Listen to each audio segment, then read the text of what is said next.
Hello everyone, welcome back to my channel. তোমরা সবাই কেমন আছো? আশা করি তোমরা সবাই ভালো আছো।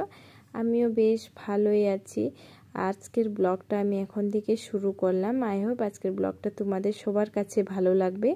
আজকে হচ্ছে শনিবার, আজকে মনসা পুজো, আর এই জন্য আমি স্নান করে চলে আসলাম ঘরে রেডি হয়ে। আজকে প্রথমবারের মতন মা মনসাকে দুধ আর কলা দিব, এই জন্য ঘরে চলে আসলাম। চান করে ঘরে আসার পরে আমি এদিকে হালকা করে রেডি হয়ে নিতেছি।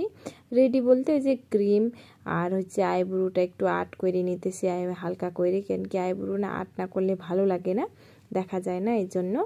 তো আমার করা হয়ে গেছে কমপ্লিট। এখন আমি চিরুনিটা করে নিব। চিরুনিটা করার পরে একটু সিঁদুরটা পরে আমি রেডি হয়ে চলে যাব ঠাকুর ঘরে। আর যেহেতু ঠাকুর ঘরে দিদিভাই সব কিছু রেডি করতেছে, এখন আমিও চলে যাব, তাড়াতাড়ি করতেছি, এই জন্য দেরি হয়ে গেছে, মেলা দেরি হয়ে গেছে। আর যেহেতু সবাই বলে, মানে বাড়ির বড়রা বলে সিঁদুর নাকি চুল খোলা করে পরতে হয় না, এই জন্য চিরুনি করে আমি আগে ক্লিপটা লাগাই নিলাম। ক্লিপটা লাগানোর পরে এখন আমি সিঁদুরটা পরে নিতেছি। জানি না কেন কি হয় খোলা চুলে সিঁদুর পরলে, আর সবাই বলে, এই জন্য মাইনে চলতেই লাগে, বড়দের কথা তো আর ফালানো যায় না। এজন্য সব সময় কি করি, মানে চুলটা খোলা রাখি, কোনোদিন সিঁদুর পরি না। আগে পরতাম, যেমন ধরো নতুন নতুন বিয়ে হয়েছিল না, তখন জানতাম না চুল খোলা রাখে সিঁদুর পরতে হয় না বলে। আর তখন আমি কয়েকদিন পরছিলাম, তারপরে মা দেখছিল একদিন, তারপর মা বলছে কি চুলটা খুইলে সিঁদুর পরবি না বলছিল। তারপরে থেকে সব সময় মনে রাখি আমি ওই কথাটা। আর আমি এদিকে রেডিও হয়ে নিলাম শাড়ি পরে। দেখতে পারতেছো শাড়ি পরে আমাকে কেমন লাগতেছে, অবশ্যই তোমরা কমেন্ট করে বলতে ভুলো না। আর রেডি সেডি হয়ে চলে আসলাম আমি এদিকে ঠাকুর ঘরের এদিকে। আর দিদিভাই এদিকে দেখি সব কিছু রেডি হয়ে গেছে। রাধা গোবিন্দকে চান করানো হয়ে গেছে, আর লক্ষ্মীনারায়ণকে এদিকে মুছাই দিতেছে। প্রথমে লক্ষ্মীনারায়ণ আর রাধা গোবিন্দকে পুজো দিয়ে নিবে, তারপরে হবে কি বলে দুধ কলা দিব আমরা ঠাকুরকে, মনসা মাকে। আর ওইদিকে দিদিভাই বাড়ির পুজো দিচ্ছে, তো আমি এদিকে দেখো মানে টিপ লাগাই দিতেছি আমি ঘটের মধ্যে।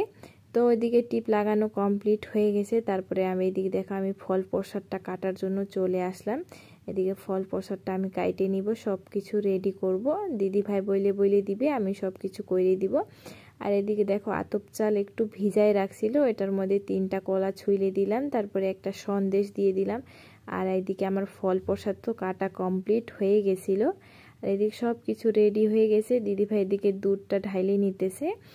সব কিছু আমাদের কমপ্লিট রেডি হয়ে গেছে। আর এখন আমি এদিকে দেখো ঘরটা বসাই নিতেছি, ধান দুব্বা দিয়ে ঘরটা বসাই দিতেছি। প্রথম থেকেই টিপটা লাগায়ে রাখছিলাম এখানে 5টা সিঁদুরের টিপটা। আর এদিকে আমার ঘট বসানো কমপ্লিট হয়ে গেছে। এখন পুজোটা দিয়ে নিব।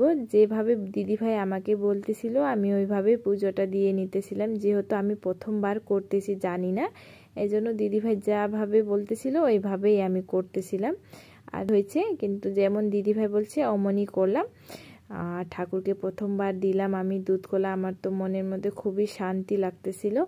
আর আমার পূজা দেওয়াটা কমপ্লিট হয়ে গেছে। এদিকে আমি রাধা গোবিন্দকে প্রণাম করে নিলাম, লক্ষ্মীনারায়ণকেও প্রণাম করে নিলাম। তারপরে এই যে দেখো এদিকে মা মনসাকেও প্রণাম করে নিলাম। আমাদের পূজা দেওয়াটা কমপ্লিট, একদম কমপ্লিট হয়ে গেছে। আমার আজকে এত খুশি লাগতেছিল, আমি প্রথমবার উপাস থাকি আমি মা মনসাকে দুধ কলা দিলাম। আমার খুবই ভালো লাগতেছিল, আনন্দ লাগতেছিল। খুবই সুন্দর করে দিদিভাই বলে দিছে আমাকে, খুব সুন্দর করে আমি পুজো দিলাম ঠাকুরকে।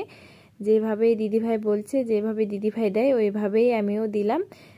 তাহলে আজকের ভিডিও এইটুকুই থাক। তোমরা সবাই সুস্থ থাকো, ভালো থাকো, টাটা।